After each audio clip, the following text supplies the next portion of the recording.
Nung time nga ng umaga nga na to, maaga nga silang nagising. So ako nagising nga ako dahil nga si Italian. At saka si Trisha naglalaro nga sa tabi ko. Sabi ko nga kay Italia, pupunta nga yung mama at papa nga niya dito. Kaya tuwang-tuwa nga siya. Mga 10 nga ng umaga, andito na nga si Geraldine at saka si Carlos. Sinundo ko nga sila sa baba. Pagkakabitin ko kasi ng salamin nga si Carlos. Kaya pumunta nga yung dalawa nga dito. Tuwang-tuwa nga si Italia nung nakita nga niya yung papa niya at saka yung mama nga niya. Kasi nung gabi pa nga lang nga paggaling nga namin ng SM, nagaya na nga siyang pauwi. Sabi ko nga sa kanya na dito nga kami matutulog. Siguro medyo na boring nga siya kasi nga maghapon nga siyang hindi nakakahawak nga ng cellphone. Pagkarating nga namin dito sa 9th floor, hinintay pa nga namin si Carlos kasi iba rin yung daan nga niya dahil nga yung gate pass nga niya. Work permit kasi yung kanya kaya doon siya sa basement dumaan. So yun nga may pinakita nga siyang papel doon na magkakabit nga siya ng salamin. Pagkapasok nga namin ng unit, diretso na rin gawa nga si Carlos kasi nga nagmamadali din siya. Dahil naka-on call nga lang nga siya sa trabaho nung mga time nga na yan. Bago nga mag 2:00, kailangan nga makabalik nga siya ng Muntinlupa. Yun nga, wala pa nga isang oras, natapos na nga ni Carlos nga yung salamin. Then kumain na nga rin nga sila dito bago nga umuwi. Naulam pa nga namin ngayong tanghali nga yung adobo ngang niluto nga ni Elena. Madami din naman kasi yun, yung dalawang bata naman hindi naman sila malakas kumain nga ng ulam. Tala nakahubad na naman eh.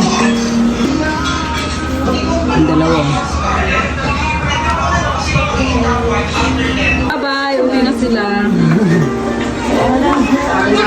Bye Italia! Ingat kayo dyan! Mamaya, baka maglilinis na tayo eh.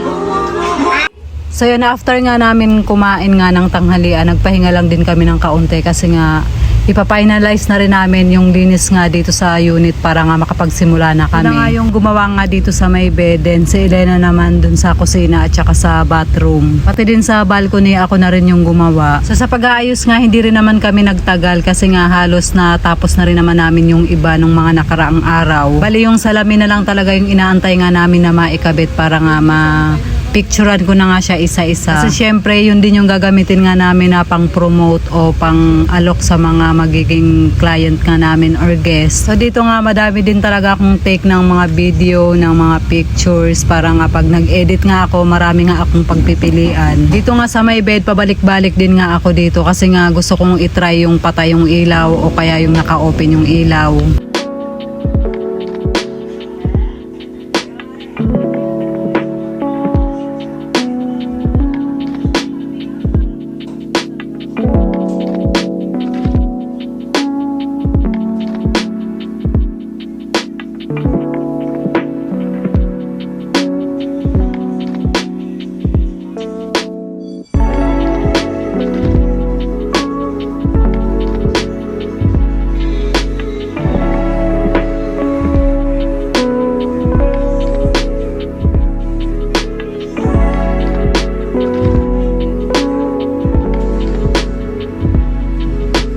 After ko nga makuhanan nga ng video, bumaba din ako saglit dito nga sa amenities nga para nga mag-take din ng mga video at saka picture.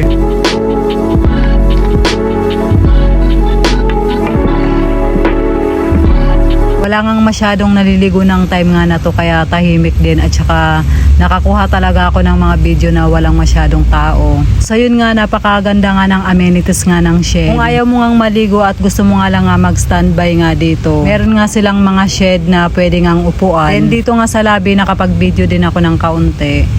And yun, pag-akyat ko nga sa taas, inaantay na nga ako ni Elena. Kasi pauwi na din nga kami.